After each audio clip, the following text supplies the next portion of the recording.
Hamas plans to release 4 bodies, including the bodies of the Bibas children and mother, confirming that they are dead. Is the U.S.-Israel relationship a profitable one for the United States? Representatives of the United States and Russia sit down in Saudi Arabia to discuss steps toward peace in Ukraine. Will this prove to be a second Munich conference? Welcome to Inside Israel News, your home for American conservative commentary on international affairs and thorough and unbiased analysis of Israeli news, politics, and current events in the Middle East. Or as the internet trolls say, mouthpiece of the Zionist conspiracy, spokesman for the elders of Zion, highly paid propagandist of the Mossad. Yeah, no. This is Inside Israel News. I'm your host, Isaac Kite.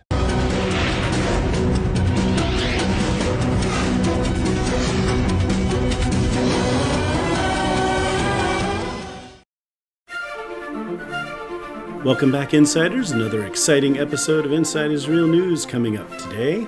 So you guys will know absolutely everything that's going on in the world, no matter what. It's, tiresome almost. Just making sure you guys know everything. I try to keep you informed.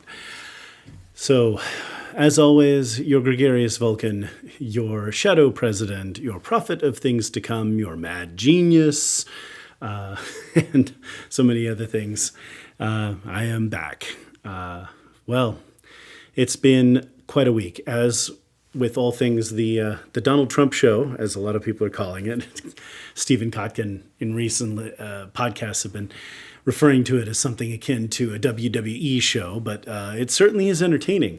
The main thing is it dominates the news cycle. I mean, people are completely newsed out on both sides of the aisle. There's so much going on. People on the right are just excited, like, oh my God, this is it. Oh my God, this is happening. And then people on the left are freaking out. Oh my God, no, this is going to happen. Oh no. And it's like every other day, it's the end of the world for them. So who knows? Anyway, but it's exciting. Interesting point that was raised. Stephen Kotkin talking about this on the Goodfellows podcast, where he was guest with the usual from the Hoover Institute. I really enjoy these elite, highly educated programs, of course, with, such bright people as H.R. McMaster, and of course, the infinitely, absolutely brilliant Neil Ferguson, Of course, Neil Ferguson, yes. Anyway, I have a fondness for Scottish intellectuals. That's all I have to say. So anyway, in any event, great show, but Kotkin, in addition to talking about things like, Donald Trump's WWE show, he mentioned that there are all these brilliant mid-level people that are being set up by the Trump administration, and he was commenting, in the midst of this media frenzy and all this stuff, who's going to empower these people to do their jobs, to do things right? And it occurred to me that kind of misses the point. One of the things my dear wife, the infinitely brilliant Lady Rachel, has raised several times is that Donald Trump makes a lot of noise and draws a lot of attention to himself, and in the news cycle, he dominates. And people are so busy with that the government does a lot of things that nobody ever hears about. Right? So those mid-level people, Stephen Kotkin's worried about, oh God, who's going to empower these people? Brilliant historian, Stephen Kotkin, but not very perceptive in this case. What happens then is those mid-level people are allowed to go do whatever they want to do. They're free. At this point, Elon Musk and Donald Trump have all the attention, right? So the new mid-level managers, the people who are going into the various federal departments, they can do whatever they want. They can fire people. They can rearrange things. They can cancel programs. They can do all of the heavy lifting, the hard work of government. I've been hoping for this for so long, my friends. I've been telling people since 2012 that we need a complete Meiji revolution. Now, for those who don't know, the Meiji Revolution, or Meiji Restoration if you prefer, but while the Japanese think of it as a restoration, the upending of the Bakufu military government of the Tokugawa shogunate in favor of Emperor Meiji, a more direct imperial government. It's a complicated and nuanced question in Japanese history and politics, but in any event, the restoration of imperial government, an older style of government, that was more flexible and thus brought with it advantages for the industrial era. This meant a complete clearing out of the entire bureaucracy, a complete reordering of the government. Right, the entire Japanese government turned over. Daimyo, these noblemen who used to rule large portions of Japan, like feudal lords, suddenly found themselves much poorer. And the samurai class, who had been, they were the rulers, they worked directly for these daimyo, and they found themselves out. And so it was a complete clearing of the upper echelons of government. An entirely new order of people came to govern the country.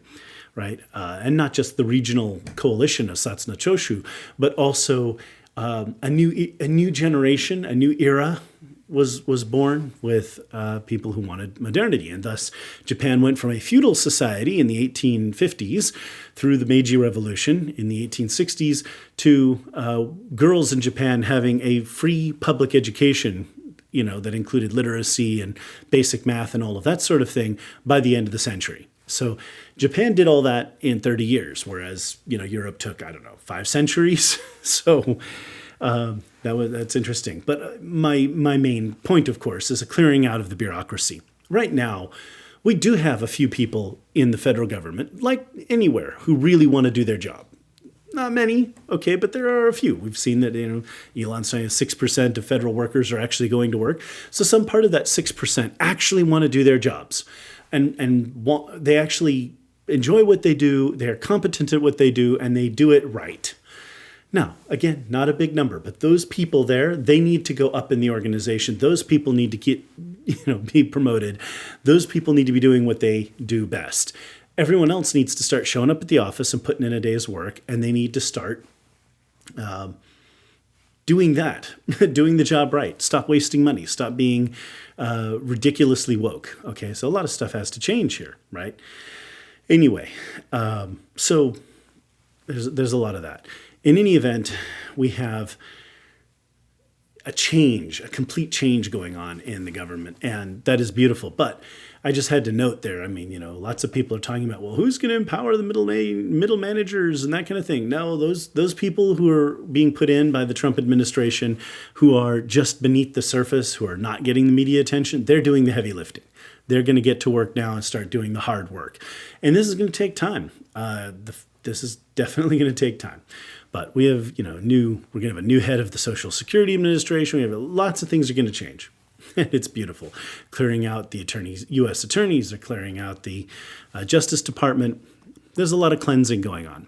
And you'll note that real estate prices in Washington, D.C. are falling. Lots of houses on the market. So a lot of these people are preparing to leave. You can see it now. And a large number of federal employees have taken the buyout package that Trump is offering. So, they're going. Okay, so let's get on to the darker news, and then I can continue with the good news later. Hamas said they were going to release 4 bodies of dead hostages. And, we're down to 73 remaining hostages now. And we've known for some time that a lot of them didn't make it. This particular lot is especially despicable. So forgive me, my friends, this is really hard to talk about. For a long time, we've been talking about Kfir and Ariel Bibas, right? Kfir was just a baby, was 9 months old when he was taken hostage. Ariel was just a young boy, 4 years old when he was taken hostage, and their mother Shiri. Now, their father Yardin has been returned alive, but he no longer has a family because it's just been announced that those 3 are dead. Baby Kfir, Ariel Bibas, and Shiri are dead. So it's extremely frustrating. They killed so many families among the 1,200 people who were killed on October 7th, but this particular family inspired our cause, to try to rescue them, the demands that they be returned. This is very, very important to us. What kind of people take a little baby, a little boy, and their mother and murder them? What kind of people are we dealing with here? It is hard not to say that, like I talked about in the last episode, these people, Hamas, this terrorist organization, and the vast and the broad and vast majority of Palestinians who support them, they've completely dehumanized themselves. I mean, like the Nazis of the mid-20th century, it's hard not to say, let's just firebomb them. Just bomb the whole thing from one end to the other and be done with this. If we were a less moral people, that's certainly how we'd have responded. You can just ask. I mean, ask anyone. If it had been the Russians who'd had October 7th perpetrated against them, or the Chinese, what would be the state of the Palestinians today? The answer is you wouldn't be able to find one anywhere in the region, or perhaps even in the world. Okay, they would all be gone. The only reason there is a conflict is that our side is moral enough that we can't murder these people, right? We won't just kill them. Literally, the Palestinians exist because we are a moral people. Any other group of people around the world, with few exceptions, would have annihilated them by now. And now they test our patience. These are the hard times, my friends. As I was trying to explain the ceasefire deal and our efforts to get our people back last time, and talking about the moral implications and all of this stuff, this isn't a hostage deal or a deal of any kind. This is a crime, as Bob Zeidman pointed out. We're dealing with evil, my friends. This is the face of evil. These are the people that we're fighting. And we definitely need to see the end of that terrorist organization. Which, of course, leads me into talking about Donald Trump's Gaza plan on a more positive note, although you'll forgive me if my dour mood continues through the rest of the podcast. I'm so injured by it. We've lost so many awesome people since October 7th, from Shani Lok to the Bibases. It's horrifying. So many wonderful people killed. And for what? Because a group of terrorists, because the Palestinians are racist. And they support terrorists, and the Iranians paid for this, and the Biden administration didn't put sanctions on Iran. I mean, and U.S. aid was paying for the terror tunnels in Gaza. Just so many things. The halls of the U.S. aid building in Washington, D.C. must be dripping with blood like it's some kind of horror movie. It's just, I don't know. Maybe the U.S. aid should change its symbol to include the swastika. That's kind of how they were behaving. It's illegal to send money to terrorists, but don't tell that to U.S. aid. So, just so, it's so painful. It's so difficult. We just want our people back.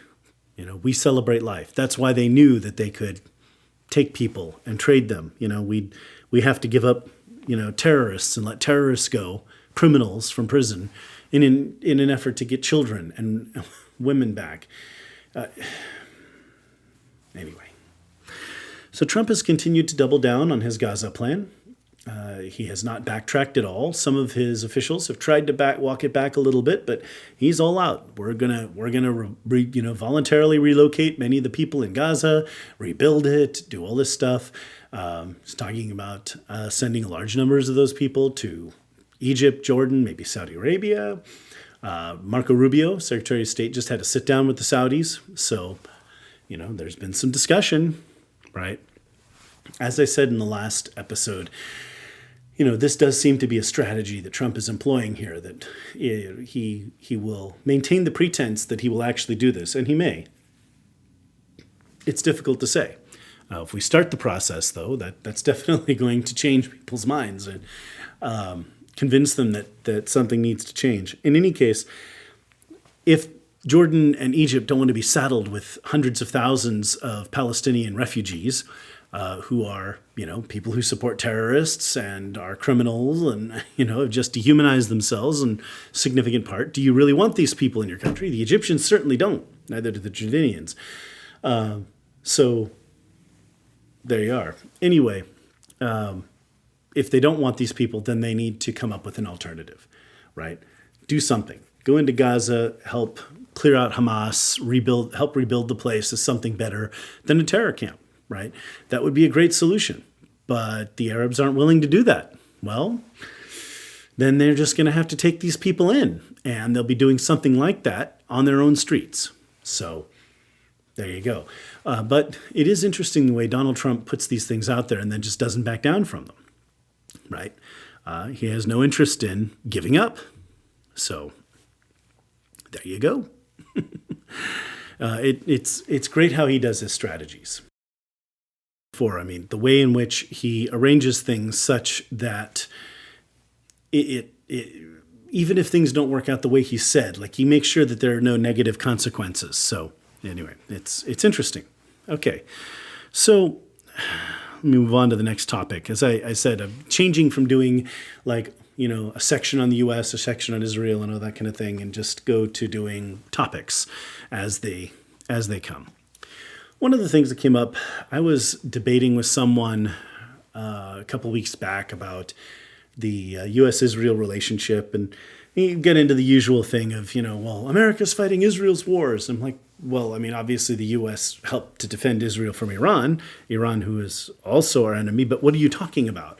And the guy started complaining about, the U.S. invaded Iraq for Israel, and I pointed out to him that the Israeli government opposed the invasion of Iraq, and then he was perplexed, like, I didn't know. You get lots of people who hear this kind of tripe, and when they hear it, they don't have anything, they don't know otherwise, and so they believe it. And so we got into talking about it, and he was like, well, America sends trillions of dollars to Israel. And I said, well, the military aid that the U.S. sends to Israel. First of all, just note that's military aid. Like the Israel does not receive U.S. aid. Like it doesn't get economic aid or in any of this stuff that's going around the world and paying for transgendered surgeries all over the place. Israel doesn't get that money. Okay. Israel gets military aid, 3/4 of which it spends here in the U.S. buying U.S. equipment, right?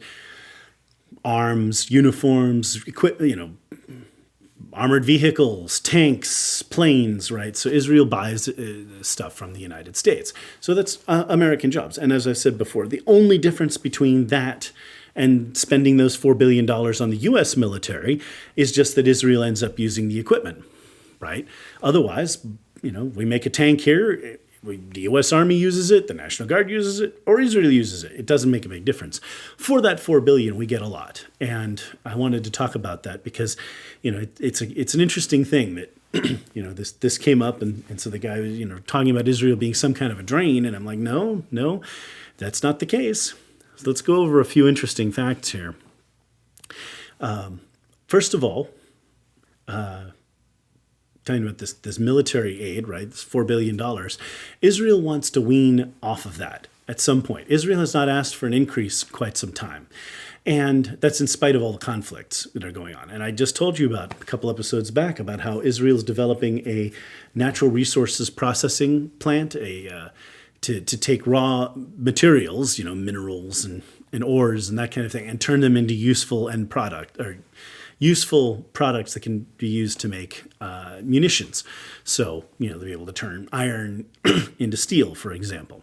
So having this plant will allow Israel to make bombs and munitions so that we don't have to rely on the U.S. and other countries for it.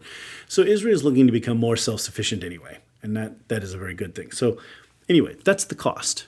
Ted Cruz on the Verdict podcast, and Ted's awesome, has made a very interesting point of late that for that, what does America get for that $4 billion? Well, for one thing, all of Israel's enemies are America's enemies, right? Hamas, Hezbollah, Iran, they all hate us. Like they call Israel the little Satan and they call America the great Satan.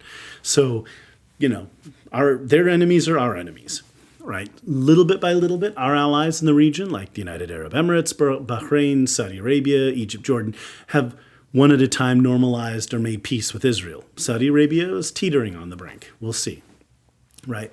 So slowly but surely, our friends are becoming Israel's friends. There's been this long, difficult thing where Israel is our ally, but we're also friendly with the Saudis and these other countries, but they're enemies with one another.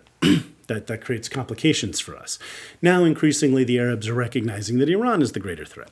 Anyway, Ted Cruz has noted that the U.S. could not create an intelligence agency as efficient and effective as Mossad, probably couldn't anyway, but we certainly could not create it for a budget of $4 billion, right? Yet, because the U.S. gives money to Israel, we have access to that intelligence. We have access to the things Israel desired. Just the other day, Donald Trump noted that we're going to be building Iron Dome for American forces to protect our forces from incoming projectiles.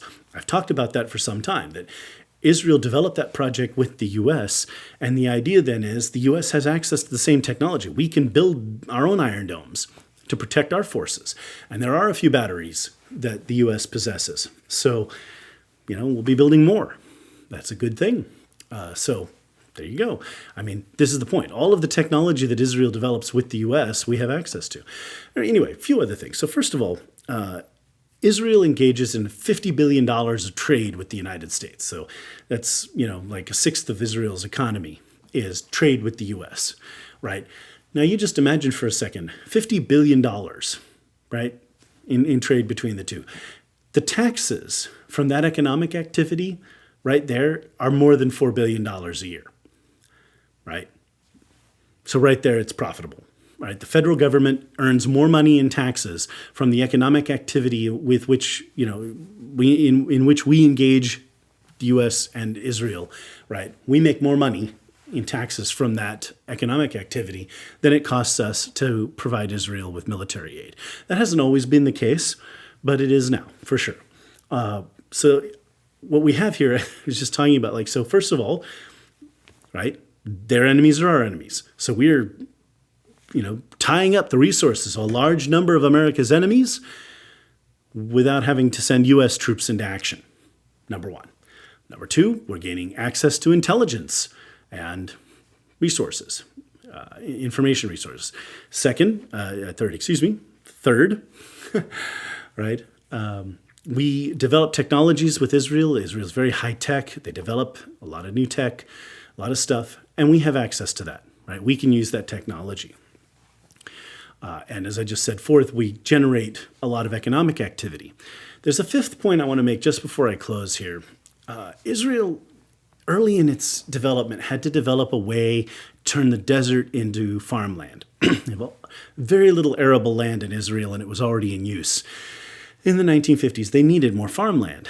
So they developed methods of turning desert into farmland. And one of the ways is with the use of drip irrigation. Drip irrigation takes limited water resources and literally drips it to each plant so that you have an absolute minimum of water used to grow this plant, right? Drip irrigation farming has been huge, and this technique of turning desert into farmland has been used all over the world. Again, originally in Israeli technology. 43% of U.S. agriculture today uses drip irrigation. This is one technology that Israel developed, right? And almost half the agriculture in the U.S. today uses drip irrigation. Okay, so what that tells you is a huge chunk of our ag economy is benefiting from Israeli technology. And I don't even have to get started on cell phone chips, on the processor that runs the Xbox. Just so many things that Israel has developed that everyone here benefits from Israeli technology. And that's before we get to medical research and all that kind of stuff. So the point is, America's relationship with Israel is extremely profitable and beneficial. There are no drawbacks, right? These people, Israel's made enemies for America. No, those people were not going to be our friends either, okay? People who are racist and hate the Jews are not people who are going to love Americans, okay? So, going through that, just wanted to talk about some of that stuff, just to point out that this particular ally, very profitable relationship, right, where this is definitely not a net negative. People are talking about NATO and how much it costs and all this kind of thing. That's an open debate, and obviously European countries need to start paying their fair share of the defense budget in Europe. But with Israel, definitely a profitable relationship. And Israel is definitely carrying their weight, right? So anyway, there you go. Okay. All right. Gold bars off the Titanic. So Lee Zeldin, our new EPA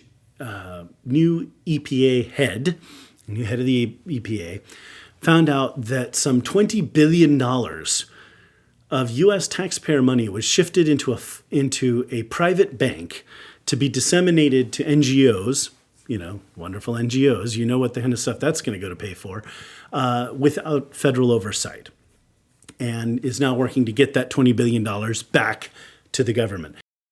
EPA officials had put out a thing, you're talking about throwing gold bars off the Titanic, like they figured that, the Trump administration was going to utterly destroy the government, and therefore they had to get all of this money offloaded so that it could be used later for, fighting climate change and all that. In other words, it's money that's going to go toward Democrat Party causes.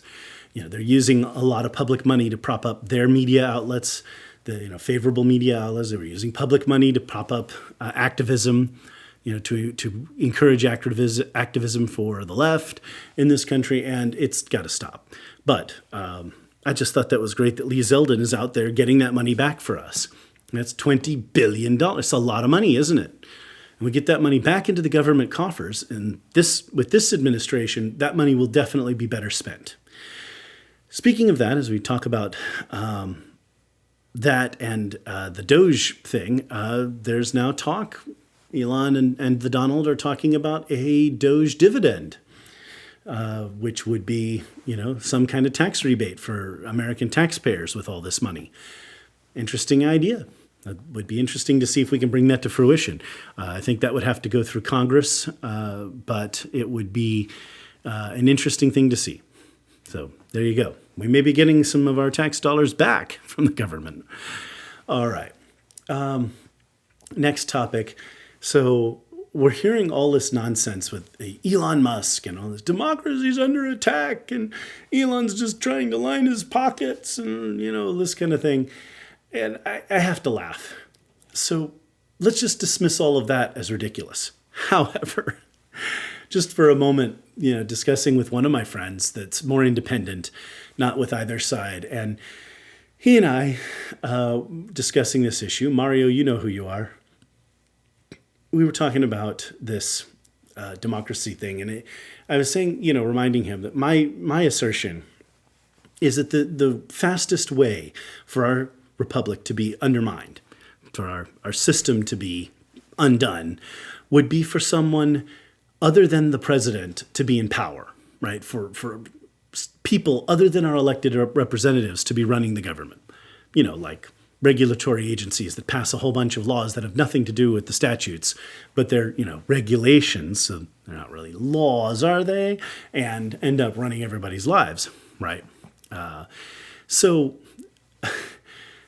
this is the danger.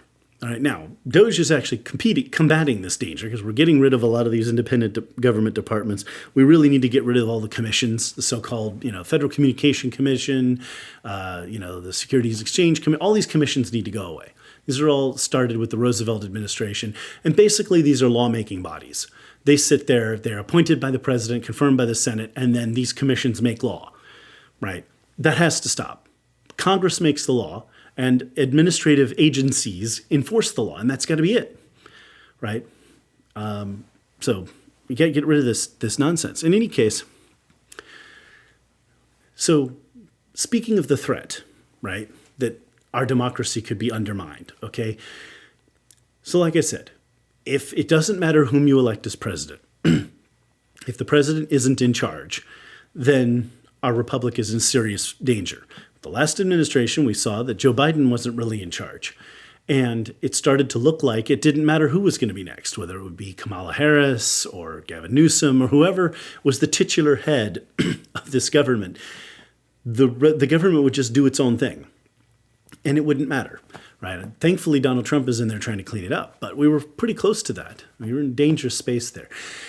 So let's assess real quick the threat of Elon Musk undermining democracy somehow by becoming an unelected person who's in power. First of all, Musk campaigned with Trump. Everyone knew that Musk was going to help out. There was all this talk about the things, Doge and all this stuff that they were going to do to try to, increase efficiency in the government, fight corruption, fraud, and waste.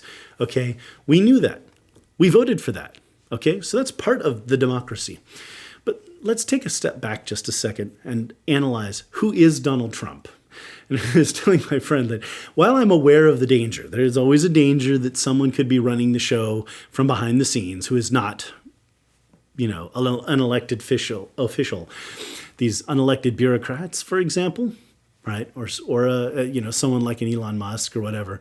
Well, Donald Trump is all about Donald Trump, right? I mean, he's the Donald Trump show. We're just talking about the WWE show. Everybody's on about, Donald Trump's so full of himself. And right, Donald is about the Donald. Well, if that's the case, then we don't have to worry about someone who has not been elected president ending up running the show. Trump is going to let Musk do what he intended to do up to a certain point, and then he will put a stop to it. Like there's a 2-year time limit here, right? We know this whole Doge thing is going to end in 2 years at the most, right? If they're done sooner than that, then that can end sooner. But, Elon wants to get on to other things. He wants to go to Mars. This isn't what he wants to do for the rest of his life, is, become the secret Blofeld of a specter sitting behind the government, ruling the whole thing. That's not going to happen here. Donald is going to make sure that he is in charge and he's making the decision. So anyway, I just wanted to take a moment to assess that because it is kind of a comical thing. It's like, everyone running around talking about Elon Musk undermining our democracy. Look, we voted for the Donald knowing that Elon and RFK Jr. and Tulsi Gabbard and a number of other non-Republicans, non-MAGA people, right, were supporting him and that they were going to be part of the government. And we knew that, and we voted for it. Getting what we voted for. Funny thing. Going back to the Goodfellows for the next topic here, I also wanted to take a chance to talk about our constitutional system and its failings, right? I don't want to blame anything on the framers because it's not a blame game. All right, but I want you to understand the progression here. The framers wrote the Constitution so that Congress would be the most powerful branch. If you read the Constitution, Article 1 about Congress goes on and on and on. Section 8, all the powers of Congress. Section 9, Section 10, like constant, long list of things for Congress. Article 2 is relatively short. Article 3 is the judiciary. So Article 2 is the executive. Article 3 is the judiciary, very short. Article 4, relationship with the states, almost an afterthought. Article 5, the amendment process, very quick. Okay. 6, just continuity of government stuff, supreme law of the land or whatever. And that's that, ratification in Article 7. So you don't really have a lot in there for these other branches. They're really secondary. Congress is the most powerful. And the assumption the framers made, and this is where our system is broken down. The assumption the framers made is that Congress generally would be jealous of its power and eager to exercise its power in government. And that they wouldn't want the executive to have too much power or the judiciary to have too much power. The whole point of our system is that each of the 3 branches are supposed to be working not against each other, but occasionally at odds. That if Congress gets too powerful, the president will veto a bill and snap back at Congress. Or that if Congress goes astray and passes laws that are unconstitutional, the courts will strike them down, thus weakening the power of Congress and strengthening our constitutional rights, right? But what happens when Congress abdicates its responsibilities? What happens when Congress just stops coming to work? When they give up? And they stop trying to run the country, when they're no longer jealous of their power, and they just let it all go. What happens then? Starting with Woodrow Wilson, the quintessential villain if you're a person who supports limited constitutional government, right? Woodrow Wilson started this process, started the snowball of things. People try to blame Alexander Hamilton for that. That's nonsense. Woodrow Wilson is the villain if you're talking about big government, right? Starting with institutions like the Federal Reserve and other government institutions that were established for the conduct of the war, Wilson showed that the federal government could really exercise a lot of power and a lot more power than it had exercised before. And the Republicans came in afterwards, Harding, Coolidge, and Hoover, and undid a lot of that. And so a lot of those powers went away. But no one forgot. So when FDR finally came to power, and he was there on this New Deal plan of his, which ultimately failed, unfortunately, for the country. But it was wrong-headed in the first place. But anyway, we started getting this proliferation of large number of agencies, federal agencies, that are more or less independent, or let's just say less dependent on executive authority. And they have just grown since. Democrat and Republican alike, presidents have been part of this problem. Reagan tried to trim the government. He tried to reduce it. I'll never forget one of the most moving and also heartbreaking statements that Ed Meese ever made. I got to meet Ed Meese on a couple of occasions, and I met him at a speaking event once, and he talked about how, during the Reagan administration, the one thing that he was really frustrated by, the one thing that was really, really difficult, was that they really didn't get a chance to shrink the government. And he was just saying, you really can't shrink the government. Well, at the time, of course, the Democrats controlled the House of Representatives, and both houses of Congress in the last 2 years of Reagan's second term. So it was a different time, and there was just no opportunity really to trim the fat, to trim the government down. And now I think of Ed Meese as I think about what's going on now as we're trimming the government down, and I just, it almost brings a tear to the eye. This is really exactly what he and a lot of people in his time wanted to do in Washington in the 80s, and they couldn't. The political atmosphere just wasn't there. And of course, the need to increase defense spending to compete with the Soviet Union and drive them into the ground meant that there was a lot more spending. And we won. The Cold War is over. We got them, right? So that was worth every bit of it. Anyway, so at this point, where we are is that for so long, basically, I want to say since the end of the Second World War, Congress has been slowly giving up its power. Members of Congress, the weakness of Congress, I want to say, the one thing there is that when members of Congress vote, every vote they take on a particular issue makes them vulnerable to unelection, right? You could be unelected for voting for or against certain things, right? And so it's a lot easier in Congress if you don't have to vote on those things, or if you bury controversial things in the fine details and avoid responsibility, right? I didn't know that was in the bill. Didn't you read it? Oh, they're 1,700 pages long. Who could read such a thing, right? It takes responsibility away. First of all, you can point fingers at, well, it was the administration, they did this, or the courts wouldn't let us implement this part of the law, or something like that, okay?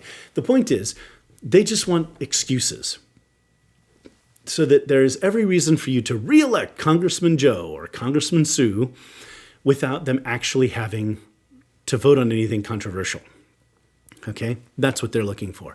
And because of that, we've seen this growth of the administrative state. We've seen the encroachment of judges into, activist judges, right? The courts have been trying to pick up the slack, take up some of that.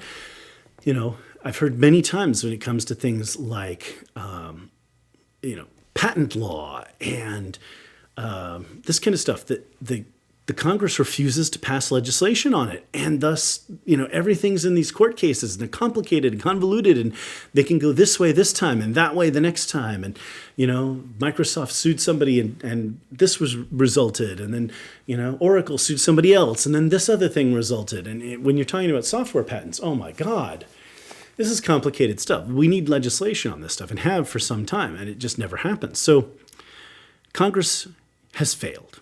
And it is because of the failure of Congress that we're in the state that we're in. And so two things need to happen right now. One, we're getting on the judge thing. We're pushing back at the activist judges. First of all, the much better Supreme Court now, and has been for a good number of years here, since 2020. But in addition to the Supreme Court, getting better judges down in the district and circuit courts as well. So that's helped. We're going to unmake some of this administrative state. And I think we should undo all of these commissions. Again, put everything under the president's direct control, right? And regulations need to be made directly in consequence of a statute. Like, you should be able to point to a statutory provision that requires such and such a regulation to exist.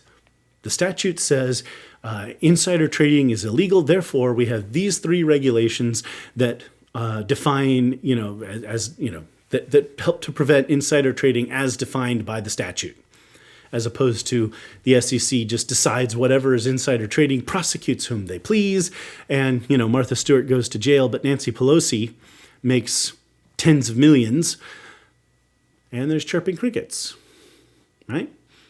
Anyway, so that's the point there. If we want to restore our constitutional system today, we need to bring Congress back.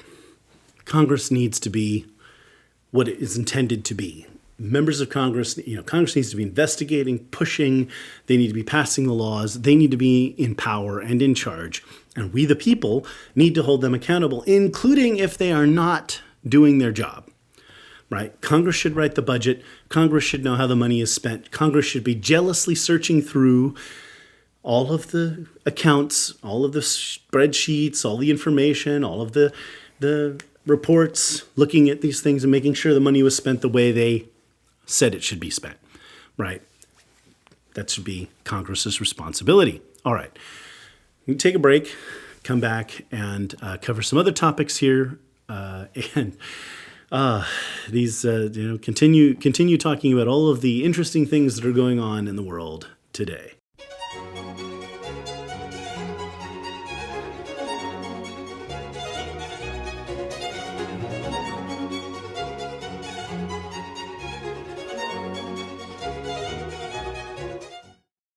All right, welcome back from the break.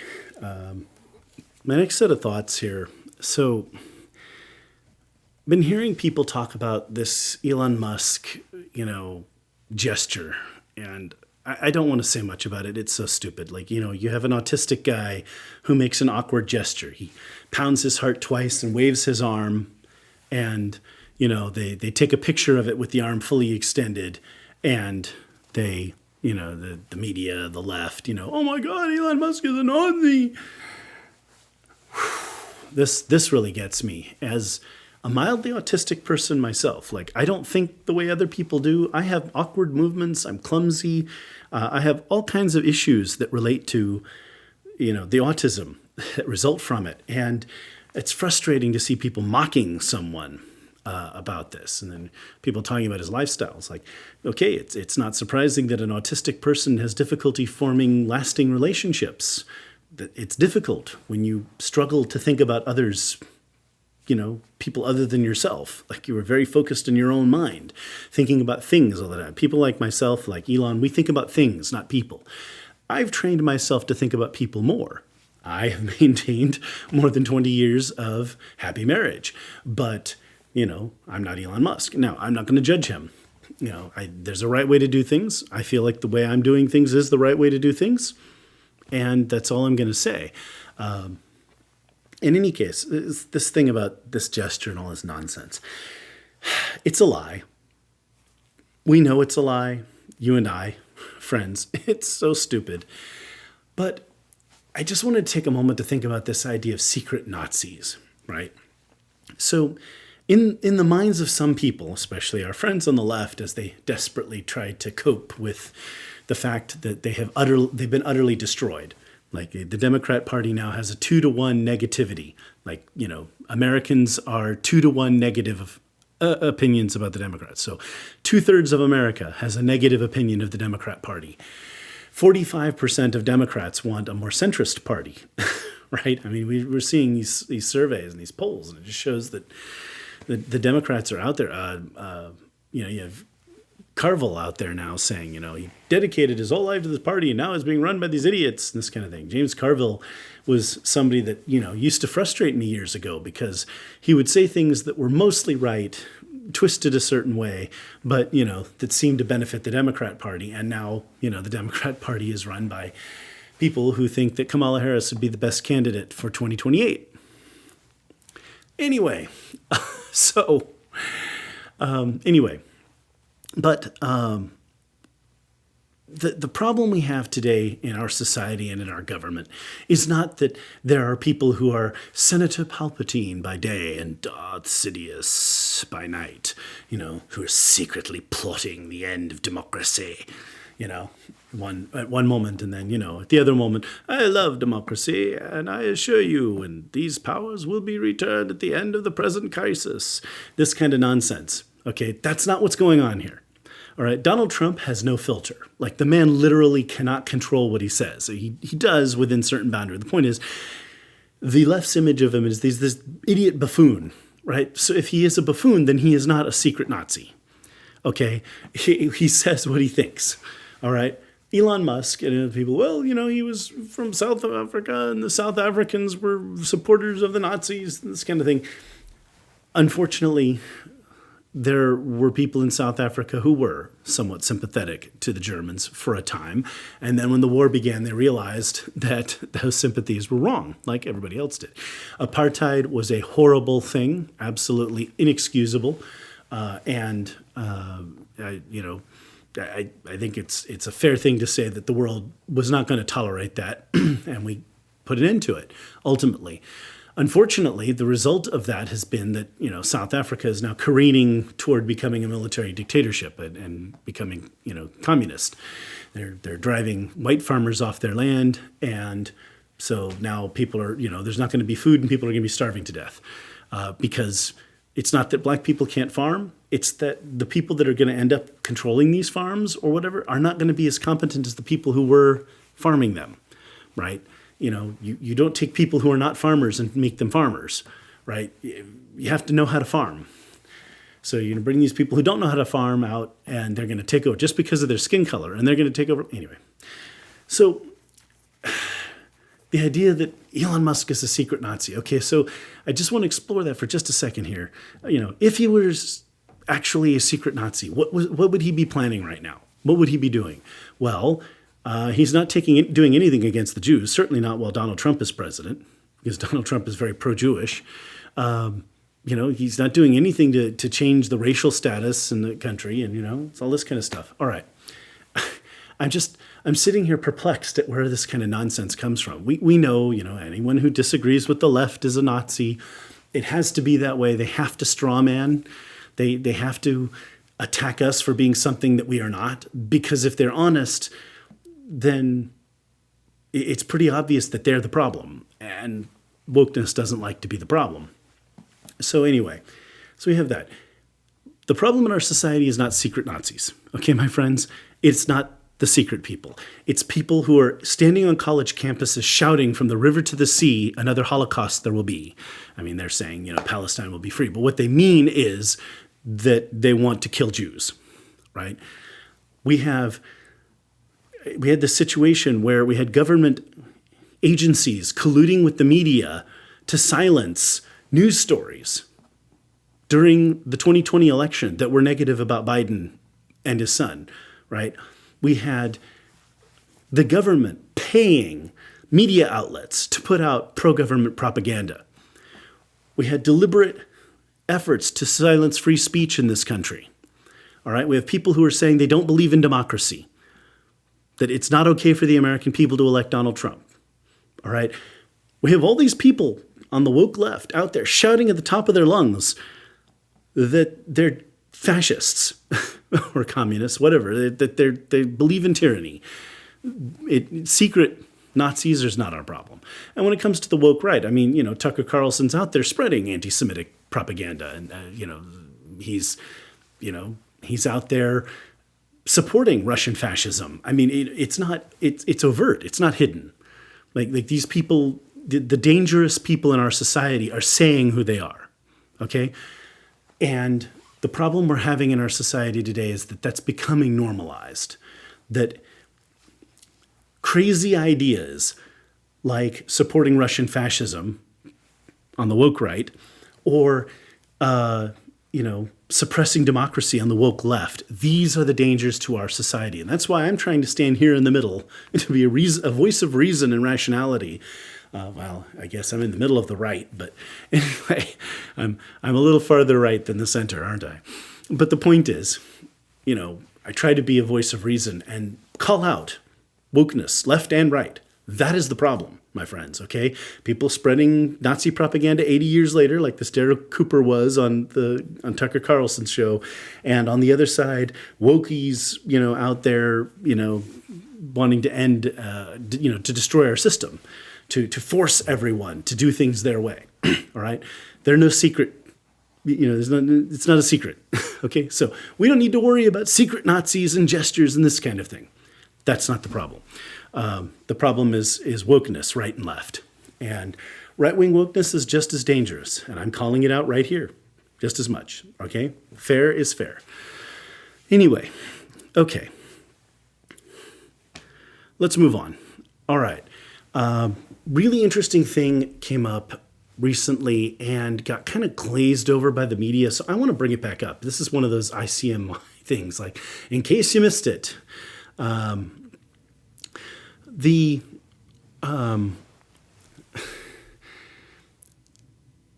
trade routes to the Indian Ocean are in jeopardy, right? If you want to take a ship from India to the United States, you either have to sail through the Gulf of Malacca, where they're, between Sumatra and Malaysia, right? Up through the South China Sea or through Indonesia, I guess you could say, out into the Pacific Ocean. And it is difficult to describe just how vast the Pacific Ocean is. Until you've sailed across it, it just, you really can't imagine, okay, how big that ocean is. And you'd have to sail all the way from one side to the other to reach a port like, Los Angeles, San Francisco, Seattle, something like that, okay, to deliver your cargo. It is a long trip. But to get from India to Europe, right? If you're with me, if you're following me here, and some of you are probably ahead of me, you go through the Bab el-Mandeb Strait, through the Red Sea, and through the Suez Canal, right? Then you're right there in the Mediterranean. You're right in the Med, ready to go to Europe. Problem: the Houthis control Yemen, a significant chunk of Yemen near the Bab el-Mandeb Strait, and they've been sinking and attacking ships and shipping in that area, which has made our shipping much less secure. So we've got this problem.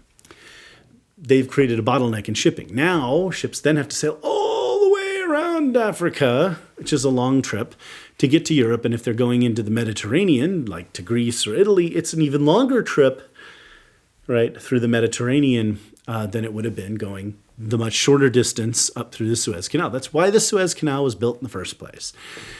Thank you, Benjamin Disraeli. Anyway, so we have this damaged trade route, right? Donald Trump has been talking about trading with India and increasing trade with India. And the problem with that right now is the shipping security issue, first and foremost. So I'll broaden my horizons to talk about the broader scope of things here in a second. But Trump pitched this trading route, and it's brilliant. But again, it didn't get the attention it needed. So let's talk about it again. But so imagine you ship goods, right, in containers aboard ship, right, from Mumbai, India, across the Indian Ocean, into, through the Strait of Hormuz, right, into the Arabian Gulf, where you then unload it in Dubai, in a port, right? Those containers then get put on trains and run through UAE and Saudi Arabia, through Jordan to Israel, and then they can be offloaded in Haifa.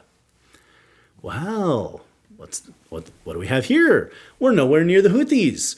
We get close to Iran, but Iran is, while they're a state sponsor of terrorism, the Iranians know that their gunboats and all of their ships in the Arabian Gulf and the Arabian Sea, that there's a return address, right? If they interrupt our shipping, we can bomb, we can respond and retaliate directly against them. The Houthis are poor people hiding in mountains, you know what I mean? The people of Yemen are starving to death, sadly. It's always sad when people are dying, if the terrorists would give up, everything could be better.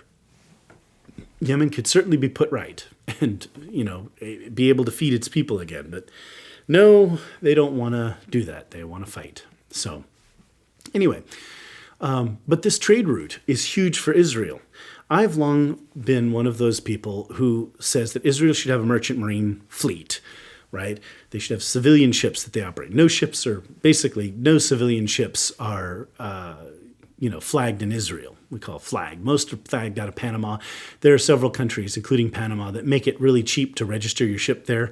So a lot of companies register their ships in Panama. In any case, Israel should have Israeli flagged ships, right? And because we're entering a time when that's possible. Now, granted, 40 years ago, having an Israeli flagged ship would have been a very bad idea because there are a lot of places in the world where it would be dangerous to sail such a ship. Today, times have changed. And Israel should be able to build ships. Like there should be a shipbuilding industry in Israel. Small commercial small commercial ships could be built in Haifa. It's a great area that Israel could get into, right? And it's just a matter of doing it. But if Israel could do that, then they could start working toward building their own warships in the long run. Having a navy and being able to afford a navy is the first big thing. But the second is being able to build a navy. Right, this is the problem we're having in the U.S. We used to be able to build our own navy. Now we're really low capacity. We struggle to build things. We need to build up. Anyway, we have to build up our infrastructure, our industrial complex, to be able to build weapons again. But Israel could build theirs in the first place. Anyway, this trade route is going to be huge if this is put together because it means Israel will become a major shipping hub. Peter Zion keeps talking about how, the things are going to go between Turkey and Israel. And he notes that Turkey's demographics are pretty positive, that they have a good future. But he makes the mistake of missing the fact that the ethnic group in Turkey that is doing the best are the Kurds. Okay, so Turkey's about to become a Kurdish country. That's not the same as having good demographics because the Kurds, while they do prop up in, Turkey, they are part of the Turkish population. They are not necessarily loyal. Not all of them are loyal to the Turkish state, right? Anyway, I don't think Turkey is going to be as prosperous as he thinks Turkey will be. But one of the points he made is that obviously Turkey is a shipping hub because of the Bosphorus, because of, the entrance to the Black Sea. There's always going to be shipping that goes through Turkey. But he didn't see any way in which Israel would become a shipping hub. Then along came the Donald. And now we're talking about Israel becoming a major shipping hub. Goods coming from Haifa could get on ships, go to Greece very quickly, go to Italy very quickly, or could sail across out the Med and across the Atlantic into ports like New York and, East Coast ports for the United States. So very easy to get them in there and unloaded. Okay, New York, Mobile, Corpus, whichever port you choose, bam, they go. Okay? All right. So that's the point. The second thing is Trump is working on some kind of trade deal with India. And this is kind of interesting. You know this because he's threatening to put tariffs on Indian goods coming to the U.S. India, as the rest of the world jumped on the whole globalization thing, India did not. They weren't interested in that. They want to grow their domestic economy. And they were smart not to get in on it because look at what happened to China. China got in on globalization, but it urbanized their population. It industrialized the country. And their birth rates dropped precipitously. And now China's facing this huge demographic problem. India's demographic problem is now decades off. And the Indians are not interested in going down a path that will lead them to the same problems. Nevertheless, the U.S. and India could be very strong trading partners, and there's good stuff there. There's a good future. India has been buying Russian military equipment.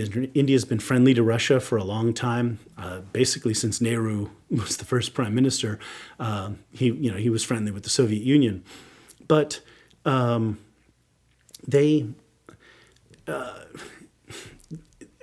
have gone in a free market direction, but again, they're more focused on their domestic economy. And their demographic situation is pretty good. So the U.S., there's a bright future for the U.S. and India in trade. Having a trade route that is safe, That's basically what Donald Trump was working on. But anyway, so now that he's pitching the idea of putting up tariffs, somewhere there's going to be a deal here.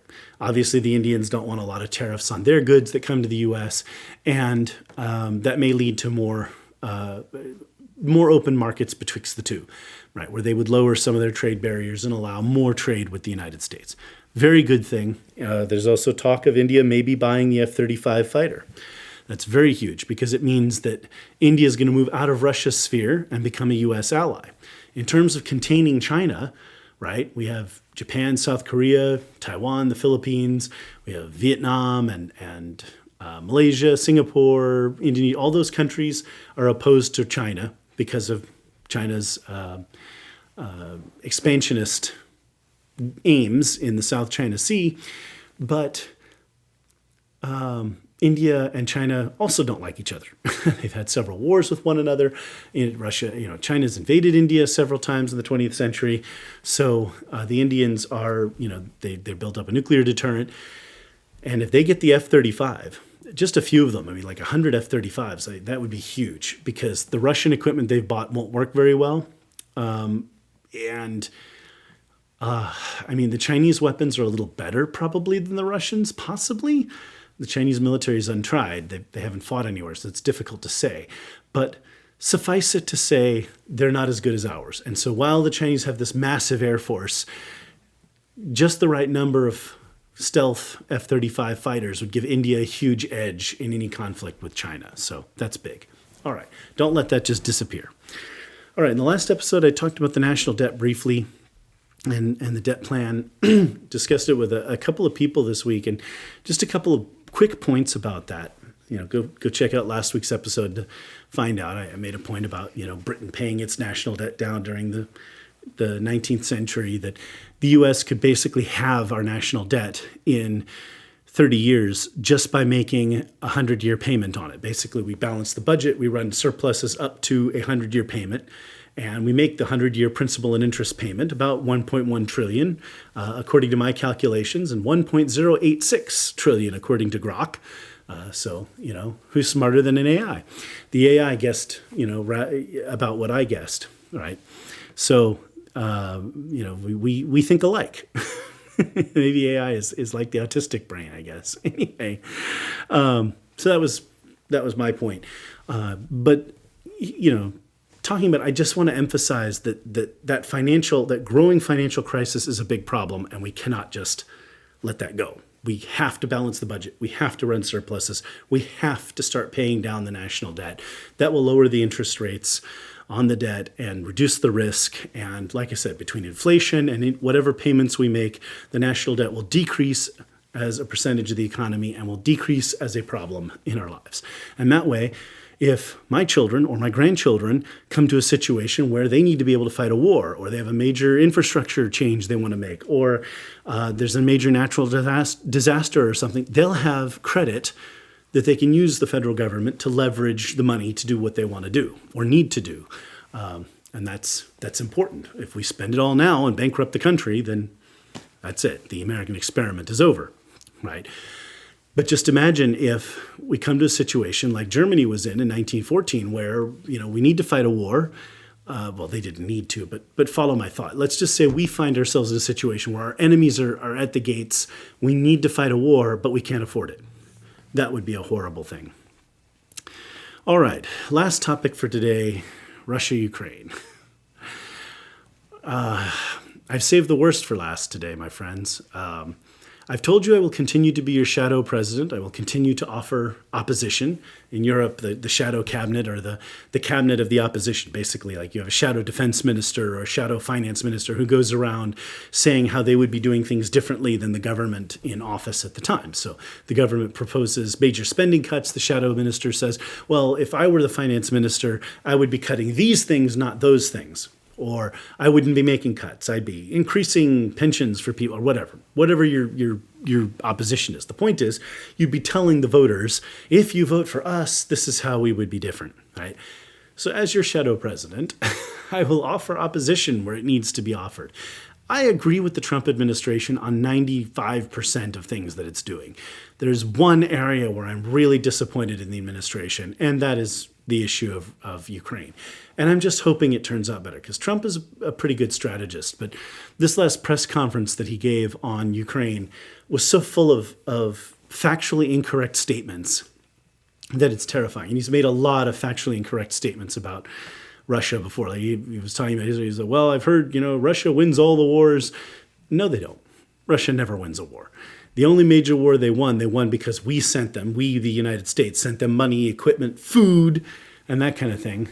The Soviets would not have been able to win in the war against Germany in 1945 if it had not been for U.S. help. And of course, our presence on the Western Front really precipitated, brought the war to an end quickly. Okay. The Germans go downhill very quickly once we've liberated France. Let's put it that way. Anyway, so U.S. representatives met with Russian representatives, and the basics of the plan that they've come up with in Saudi Arabia is that there'll be a ceasefire, there'll be Ukrainian elections, and then they're going to negotiate a peace deal. Well, I'm just, I'm terrified that they're going to let Russia keep what they have in Ukraine. Any part of Ukraine is dangerous, because that makes it Munich too, right? I've talked so many times about Munich. Giving away the Sudetenland was the biggest mistake the Allies ever made, and it has forever stained the legacy of an otherwise good prime minister in Neville Chamberlain. And this, if we get this wrong, we are guaranteeing a third world war. All this stuff about, Trump, Biden's pushing us close to a third world war, and this kind of thing. Wars begin when you are weak, when you let your enemies have things they should not have, right? What we should be doing is telling the Russians, GTFO, just get out. Leave Ukraine. To the 1992 borders, conflict's over. Situation resolved. Russia rejoins the international community. Then Ukraine joins NATO and maybe develops nuclear weapons so that they have a strong deterrent against Russia. Well, I would normally think of that as an either or. Like, if Ukraine can't join NATO, then let them develop nuclear weapons so that they can deter the Russians. But we have to ensure that there is not another war. And we cannot leave parts of Ukraine occupied. So this has to come to an end, right? Anyway, elections in Ukraine. So Ukraine can't have elections during a time of war. That's in their constitution. Even if the war is over, a fifth of the country is still occupied. What are they planning to do? Let the Russian Ukrainians vote?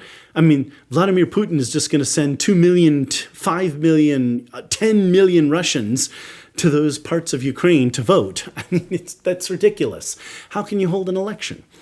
Polls in Ukraine, unoccupied Ukraine, now show that people are willing to vote for General Zelenskyy, who is even more anti-Russia than Zelenskyy, and people see him as potentially a better military leader.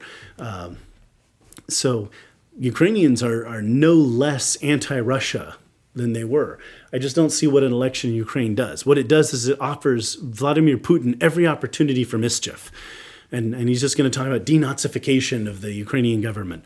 They're going to denazifying it by getting its Jewish president out of office.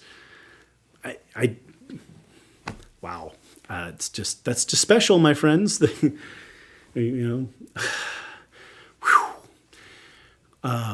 Trump administration is not handling this well right now. This doesn't look good.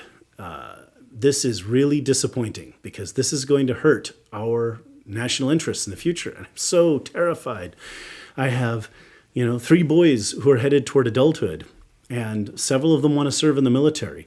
I'm telling you, my friends, I do not want any of my sons buried in the fields of Poland or buried at sea in the Pacific, because somebody in our government was too stupid to read a history book and understand that you cannot let dictators take land. Like, you cannot appease dictators. Appeasement does not work. If Vladimir Putin gets to keep a piece of Ukraine, he's going to want more. And then he's going to go to Moldova. And then he's going to take Poland. We are going to end up in a real shooting war with Russia. We, the United States, versus Russia, right? This is extremely dangerous. Talk of leaving NATO, also extremely dangerous. Mike Lee was talking about it. I like Senator Mike Lee on his domestic policies. Maybe he shouldn't comment so much about international affairs. I commented, he said he wanted to leave NATO, and I had to share his comment. Vladimir Putin and Xi Jinping strongly endorsed the statement. I don't like NATO any more than anyone else does, but you have to look at the world in relative terms. Right? We need allies and we need NATO to oppose the Axis forces, right? It'd be like, Britain and France dissolving their alliance in 1938 after, as Hitler is massing his forces on the border to invade Poland and then invade France. I mean, we're playing with fire here. We are playing with fire. We'll see how it goes. I'd like to have a little faith. I really hope Trump is moving towards something good here. There's talk of U.S. forces going into Ukraine potentially to protect the rare earth minerals that Trump wants $500 billion in rare earth minerals out of Ukraine in exchange for their support, for our support of Ukraine up to this point. That could work. I don't know what Trump's playing at. The thing is, sometimes, we talked about in the last couple episodes here with the hostage deal and all this kind of stuff, Trump likes the optics of something. Well, we tried to make peace, and it didn't work out. Therefore, we do this thing, right? So we'll see if this is optics. I really hope there's a good strategy behind all of this that leads to a real victory. My grandfather fought and suffered in the Second World War to create the kind of world where people don't have to fight and suffer. Americans don't have to go to war, fight and suffer to make a better world. Okay? That's what I'm hoping for, and I'm just tired of this stuff. Anyway, we'll see how it goes. So with that has been another episode. Lots and lots of stuff to talk about. If you have any topics you would like to see covered, reach out to me through Facebook, Inside Israel News. I'm also available on X as the America Israel Insider News account. I had to change the name there because people were misunderstanding the name of the show. And then you have all that kind of stuff. So anyway, there you go. Reach out. Tell me what you want to hear. Tell me what you want to know. Happy to answer questions. Happy to put topics on. There's so much going on right now. Every day it's something new. Good news, bad news. So stay tuned. I'll be back with another episode as soon as I can put one out, because at this point, the news is coming so fast. Well, my friends, the news happened a little too quickly before I could even get this episode posted. We have a tweet from Donald Trump, or a post from him on Truth Social that ended up on X. Anyway, this nonsense. I don't know where the laugh, scream, or what have you, my friends. I voted for Donald Trump, and I agree with him on 99% of the issues. It just happens that the one area where I have a disagreement is pretty frickin' big and is an opportunity for a massive, historic, and epic failure of U.S. foreign policy. But let me just briefly here talk about this tweet of his, because it's utterly ridiculous. In this, he claims that Zelenskyy is a dictator, which is obviously not true. He was democratically elected, which is more than you can say for Vladimir Putin. And no, they haven't held an election. Ukrainian law does not allow elections during time of war, during time of emergency. And I had somebody that said, well, what do you call a person who shuts down, attacks churches and shuts down newspapers and controls freedom of speech to do this and do that? And I had to pause for a second and say, what do you call this person? Abraham Lincoln? Abraham Lincoln did all of that stuff too. Now, he did submit to an election in the North during the Civil War. And during that election, I will note that in Tennessee and Louisiana, voted for, they cast 17 electoral votes for Abraham Lincoln. Two states that were under occupation of the U.S. Army under his direct command, where the only people who could vote were those who had sworn allegiance to the United States. It was so obviously wrong that Congress ultimately rejected those 17 electoral votes, and the election was held with the remaining electoral votes. Obviously, Lincoln won an easy re-election.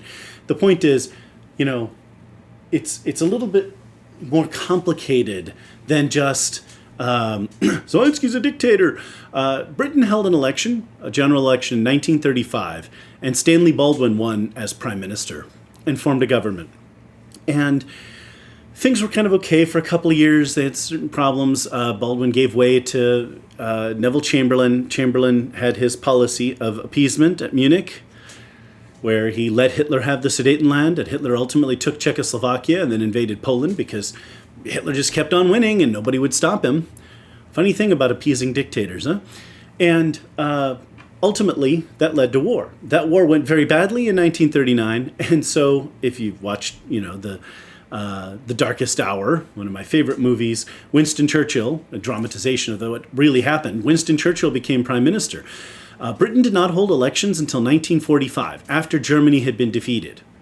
Right? So there were 10 years that Britain didn't hold elections. So there's lots of room here for maneuver. Volodymyr Zelensky is not a dictator. And there's a bunch of nonsense about they're losing the war. No, they're not. They just made an advance in the Kursk region last week, literally. Gained 5 kilometers there. They're losing a little ground around Petropavlovsk, if I'm probably butchering that pronunciation. It's a major transportation hub in the area. In any case, the war is static to the degree that it is because we are not giving Ukraine the support. So I'm just expressing my frustration. I still support Donald Trump, but this is asinine. The President of the United States took to social media and made a complete fool of himself, showed that he has no grasp of history, that he has no idea what's going on in Ukraine versus Ukraine and Russia. He blamed the war on Ukraine, which is, it's so stupid that I can't even, I can't fathom how you could have such a ridiculous opinion, right? Obviously, Russian troops invaded Ukraine. Ukraine did nothing to precipitate the war, okay? Ukrainians are fighting for their freedom. Now, since then, no less a figure than Nigel Farage has come out saying that, Zelensky's not a dictator. Boris Johnson, former prime minister of Britain, has come out, debunked everything Donald Trump said, and also said, of course, Europe needs to get on the ball about helping Ukraine. It seems that the main goal of this tweet was to get Europe to step up more. Trump claims that the U.S. had sent billions of dollars more than to Ukraine than Europe. That's not true. As I've told you on this podcast, my insiders, you know the truth because I tell you the truth. Europe has almost matched U.S. aid to Ukraine, dollar for dollar. Now, that said, it turns out that not all of the aid that was meant for Ukraine got there. Now, this thing, Zelensky admits a bunch of it's missing. Okay, that doesn't mean Zelensky got a whole bunch of money and it's sitting in Ukraine somewhere missing. What that means, what Zelensky was trying to tell us, is that money never arrived. The weapons that it's supposed to have paid for, the money, it never came to Ukraine. All right? That's a Biden administration U.S. problem. That has nothing to do with Ukraine. All right? If that's corruption, if it's money laundering by our own government. That's nothing to do with Zelensky. But of course, Volodymyr Zelensky is a money-grubbing, nefarious, devious, sniveling, conniving troll with horns on his head who has, eats blood matzah and has secret space lasers because he's a Jew, right? I've had some debates on X. People, I can't believe that somebody who supports Israel would support Ukraine. And Ukraine's a Nazi country with a Jewish president. I don't think that word means what you think it means. Nazis want all Jews dead just because they're Jews. And to prove how serious they were about that, they murdered 6 million people. There are people today who support the Nazis, like Daryl Cooper, who went on Tucker Carlson's show, and Tucker Carlson mildly, by insinuation, that he was playing this propaganda and putting this out there. There are people who support the Nazis today who are also anti-Semitic, right? It happens. But the universal thing, if you are a Nazi, that means you are anti-Semitic. You would want Zelensky dead, not in the presidential mansion. Okay, let's get back to rationality and reason. I am incredibly embarrassed by Donald Trump's comments, and that's all I have to say. It's deeply frustrating. All of our European allies have come out and expressed frustration at his claims, from Merz to Macron. I just mentioned a couple of former British Boris Johnson, former British Prime Minister, and Nigel Farage, a major figure in Britain, possibly a future Prime Minister. In any event, this is ridiculous. So that's all I'm going to say for now. More in the next episode. Hopefully this will, sanity will prevail. But it's just frustrating. One of the things I really appreciate, I'm just going to take a minute to say this, my good friend Bob Zeidman and his Good Intentions newsletter, is that Bob has been someone who has not been too much on the Trump train. And it's one of those things that, we on the right, everything got kind of wrapped up with Trump because he was the one standing up to the establishment and all that. And I'm good with that, and I'm still a Trump supporter, probably more so than Bob. But Bob's objectivity, I just want to take a moment to say, Bob Zeidman's objectivity has been beautiful, and his Good Intentions newsletter makes sure that you stay honest and you think about things objectively, like, not trying to call the hostage deal a deal. It's a crime. A crime that relates to another crime, right? This is criminal. These are terrorists. Things like that. So go check out the Good Intentions newsletter. Sign up. Check out his books, Good Intentions and Animal Lab, Animal Farm. Based on Animal Farm, the Orwell book, but with a little bit of a modern twist. Anyway, I'm afraid I don't have a joke for you guys today. Things got rather ridiculous here with bodies being returned and the embarrassment of Trump's post. I'm afraid I'm not in a laughing mood. So I will say with that, as always, and with a heavy heart and red cheeks of embarrassment, we'll sign off. But before I do, I want to have just a brief moment of silence, just a few seconds here for Kfir and Ariel Bibas, who were just children, two little boys, 9 months and 4 years old, respectively, Kfir and Ariel, at the time that they were abducted, taken hostage, and then murdered by Hamas.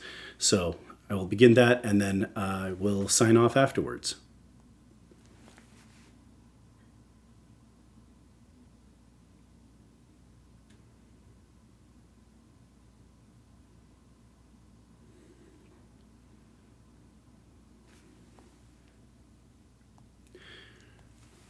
Menuhato began Eden for Ariel and Kfir Bibas. May their rest be in the Garden of Eden, in the Garden of Ignorant Bliss, a happy place. May it be happy. With that, as always, I will say goodbye, lihitrot. Writers of the history, stand with me, look into my eyes and see people go away but never say goodbye. Someone stole the moon tonight, took my light. Everything is black and white. Who's the fool who told you boys don't cry? Hours and hours and flowers. Life is no game for the cowards. Why? The time goes by. Every day I'm losing my mind, holding on in this mysterious ride, dancing in the storm. We got nothing to hide. Take me home and leave the world behind. Baby, promise me that never again. I'm still wet from this October rain. October rain.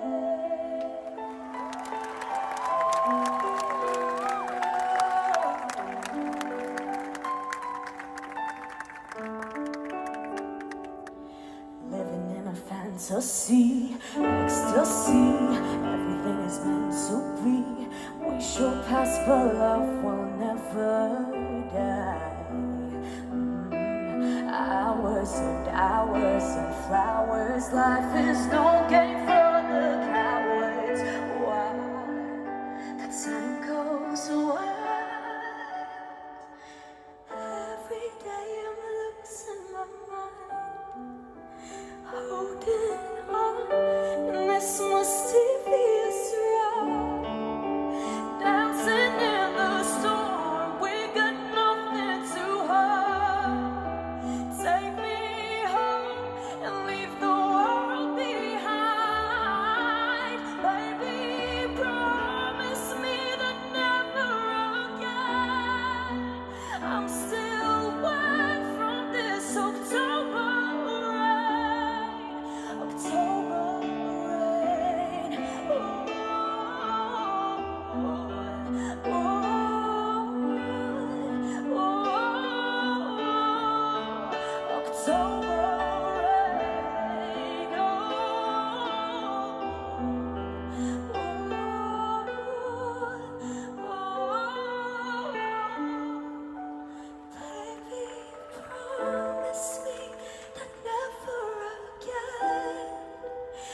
I'm still wet from this October rain. October rain.